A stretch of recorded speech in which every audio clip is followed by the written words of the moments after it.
What this thing does is it produces over 13,000 lumens of light for 135 watts, which is over the top. It's phenomenal. We would like to see every building in the United States convert to this technology. Hi, this is Sheila Gray with Living Green Nashville. We're in downtown Nashville. It is early March 2014 and it's a beautiful day. We're here at the Music City Center. I'm with John Henninger of Optilumen, and he's going to explain about something that looks like the development or lighting invention of the century. So tell me about it, okay? I would like to agree with you about it being the invention of the century. What I'm holding in my hands are two LED strips. These LED strips are what we call a retrofit kit to replace the lamps in a typical ceiling trough, or a suspended ceiling 2-foot by 4-foot fixture, as is found in all offices and so forth, interior spaces in the country. This kit, which consists of two magnetic backed strips of LED lights and an electronic driver, the total system wattage is 38 watts. Replaces approximately 200 watts of fluorescent, produces more light, better light, higher quality light, whiter, brighter, and lasts virtually forever. Any company can purchase these kits and have their maintenance person, for example, do the conversion from fluorescent to LED in approximately 5 minutes per fixture. We have our own production facilities in Shenzhen, China, which is the sort of the epicenter of LEDs of the world. We have production capacity to produce tens of thousands of these kits per month. It's exclusively a product of Optilumen, and we believe it's really the best solution out. I have a good friend here, Robert Smith, who is with Optilumen, and he has some amazing things to talk to us about LED lighting and saving a lot of electricity here in Nashville. Very good. Thank you, Sheila.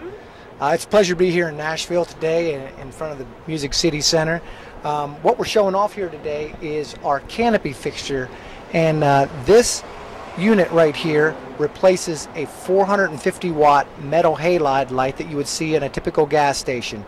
And what we do is we are replacing that with 135 watts of LED power.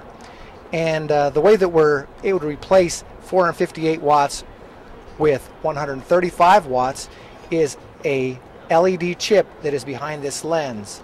This lens that's in front of it actually turns it into a movie projector and puts the light exactly where we want it. So none of this light is wasted, Sheila. All the light goes exactly where it needs to be. And this one here is a 120-degree lens. We have other lenses, 90 degrees, and we have a 140-degree lens that goes on this. What this thing does is it produces over 13,000 lumens of light for 135 watts, which is over the top. It's phenomenal. And the reason that we can put all this light through this lens is with LED lighting, heat is the enemy. And what we've created is a heat sink. If you take a close look at this, we are able to dissipate the heat from this light at a rate that has never been done before. I believe pretty soon. The U.S. has been traditionally behind the curve on some of these energy efficiency products. Even in terms of fluorescent tube products, somewhere in excess of half of the fluorescent tubes being used in America are still the old-fashioned T12 tube. T12s have not been in use in Europe for 15 years. The movement is on foot now in America, finally. Every business can use our products to improve their bottom line and help the environment. I believe pretty soon we'll all be free to see the world as it was meant to be seen. Yes, I believe.